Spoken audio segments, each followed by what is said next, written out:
ഇവിടെ ഒരു ചില്ലു കുപ്പി എടുത്തിട്ടുണ്ട് കേട്ടോ. അതിൻ്റെ അടപ്പ് നമ്മൾ കുറേ നാൾ യൂസ് ചെയ്യാതെ വെച്ചിരിക്കുന്ന ഒരു കുപ്പിയാണ്. നമ്മൾ ജാർ കേക്കൊക്കെ ഉണ്ടാക്കാനായിട്ട് യൂസ് ചെയ്യുന്ന കുപ്പിയാണ് കേട്ടോ. അതിൻ്റെ മുകളിലുള്ള ആ ഒരു അടപ്പിൽ നല്ല പോലെ തന്നെ തുരുമ്പ് കയറിയ മാതിരി ആയിട്ടുണ്ട്.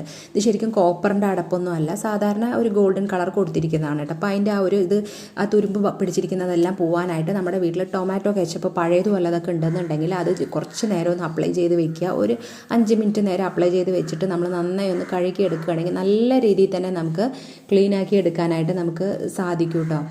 അപ്പോൾ ഇത് നല്ലൊരു അടിപൊളി ടിപ്പാണ്. ഇതുപോലെ നമ്മൾ കോപ്പറിൻ്റെ പാത്രങ്ങൾ എന്തെങ്കിലുമൊക്കെ നമുക്ക് നല്ലപോലെ കളർ വരണം എന്നുണ്ടെങ്കിൽ ഇതുപോലെ ടൊമാറ്റോ കെച്ചപ്പ് മാത്രം യൂസ് ചെയ്താൽ മതി കേട്ടോ. വേറെ സോപ്പോ ഒന്നും തന്നെ യൂസ് ചെയ്യേണ്ട ആവശ്യമില്ല. അപ്പോൾ ഇതുപോലെ ഒന്ന് ട്രൈ ചെയ്ത് നോക്കുക. ഇവിടെ ഒരു ചില്ലു കുപ്പി എടുത്തിട്ടുണ്ട് കേട്ടോ. അതിൻ്റെ അടപ്പ് നമ്മൾ കുറേ നാൾ യൂസ് ചെയ്യാതെ വെച്ചിരിക്കുന്ന ഒരു കുപ്പിയാണ്. നമ്മൾ ജാർ കേക്കൊക്കെ ഉണ്ടാക്കാനായിട്ട് യൂസ് ചെയ്യുന്ന കുപ്പിയാണ് കേട്ടോ. അതിൻ്റെ മുകളിലുള്ള ആ ഒരു അടപ്പിൽ നല്ല പോലെ തന്നെ തുരുമ്പ് കയറിയ മാതിരി ആയിട്ടുണ്ട്.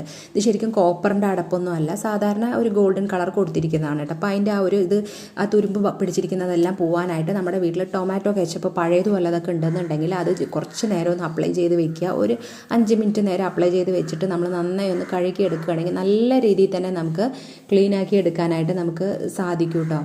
അപ്പോൾ ഇത് നല്ലൊരു അടിപൊളി ടിപ്പാണ്. ഇതുപോലെ നമ്മൾ കോപ്പറിൻ്റെ പാത്രങ്ങൾ എന്തെങ്കിലുമൊക്കെ നമുക്ക് നല്ലപോലെ കളർ വരണം എന്നുണ്ടെങ്കിൽ ഇതുപോലെ ടൊമാറ്റോ കെച്ചപ്പ് മാത്രം യൂസ് ചെയ്താൽ മതി കേട്ടോ. വേറെ സോപ്പോ ഒന്നും തന്നെ യൂസ് ചെയ്യേണ്ട ആവശ്യമില്ല. അപ്പോൾ ഇതുപോലെ ഒന്ന് ട്രൈ ചെയ്ത് നോക്കുക.